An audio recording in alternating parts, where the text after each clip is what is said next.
Hello అండి, I'm doctor Krishna Chaitanya Reddy, consultant neuro physician at onus hospitals. ఒకవేళ మీ కనురెప్పలు సాయంత్రం కల్లా పడిపోతూ ఉండడము, లేకపోతే రెండు రెండుగా కనిపించడము, అండ్ చాలాసేపు తిన్న తర్వాత మింగడానికి ఇబ్బంది అవ్వడము, మాట తడబడము, వీక్నెస్గా అనిపించడము, సో ఇవన్నీ ఉన్నట్టయితే మనం మయస్థీనియా గ్రెవిస్ ఉన్నట్టు అనుకోవచ్చు. ఈ వ్యాధి ముఖ్య లక్షణం ఏంటంటే మనకి పొద్దున లేచినప్పుడు బాగానే ఉంటుంది, కానీ సాయంత్రం అవుతూ ఉన్న కొద్దీ మనకి వీక్నెస్ అనేది ఎక్కువైపోతుంది. అంటే కనురెప్పులు వాలిపోవడము, నడవడానికి ఇబ్బంది అవ్వడం, అండ్ మధ్యలో కొంచెం రెస్ట్ తీసుకున్నా కూడా ఇంప్రూవ్ అవుతుంది. సో ఈ మయస్థీనియా గ్రెవిస్ ఎందుకు వస్తుందంటే మనకి నర్వ్ నుంచి మజిల్కి సిగ్నల్ అందాలి. సో మన బాడీలో రోగనిరోధక శక్తి మన కండరాల మీదనే పనిచేయడం వల్ల ఈ నరం నుంచి కండరానికి ఏదైతే సిగ్నల్ ఉంటుందో అది సరిగా అందదు.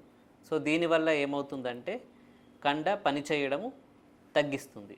ఈ తగ్గించడం వల్ల మనకు వీక్నెస్ రావడము, కనురెప్పులు పడిపోవడము, ఒకవేళ చూసినా కూడా డబల్ కనిపించడము, ఏదైనా గట్టి పదార్థాలు అంటే మాంసము అట్లాంటివి నమిలినప్పుడు మనకి జా మజిల్స్ కూడా వీక్ అయిపోవడం, మింగడానికి ఇబ్బంది అవ్వడం జరుగుతుంది. సో ఇలాంటి లక్షణాలు మనకు జనరల్లీ ఏజ్ పైబడిన వాళ్ళకు వస్తాయి మయస్థీనియా గ్రెవిస్, కానీ తక్కువ ఏజ్ వాళ్ళకు కూడా వచ్చే అవకాశం ఉంటుంది. సో దీనికి ట్రీట్మెంట్ అవైలబుల్ ఉంది.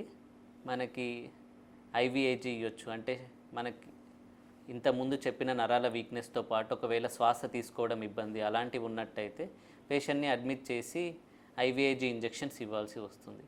అలా కాకుండా ఓన్లీ కనురెప్పులు పడిపోవడం మాత్రమే ఇబ్బంది ఉంది అన్నప్పుడు మనకు అసిటైల్ కోలినెస్టరేజ్ ఇన్హిబిటర్స్ అనే ట్యాబ్లెట్స్ ఉంటాయి. సో ఆ ట్యాబ్లెట్స్ వాడినట్టయితే మనకి కనురెప్పలు తెరుచుకోవడము అండ్ ఆ ఫెటిగ్ ఈవినింగ్ కల్లా ఏదైతే అలసట ఏదైతే ఉంటుందో అది తగ్గిపోవడం జరుగుతుంది. సో ఇలాంటి లక్షణాలు ఉన్నట్టయితే వెంబటే మీ దగ్గర ఉన్న న్యూరాలజిస్ట్కి చూపించడం చాలా ముఖ్యం. And I'm available at onus hospitals from 10 AM to 8 PM. Thank you.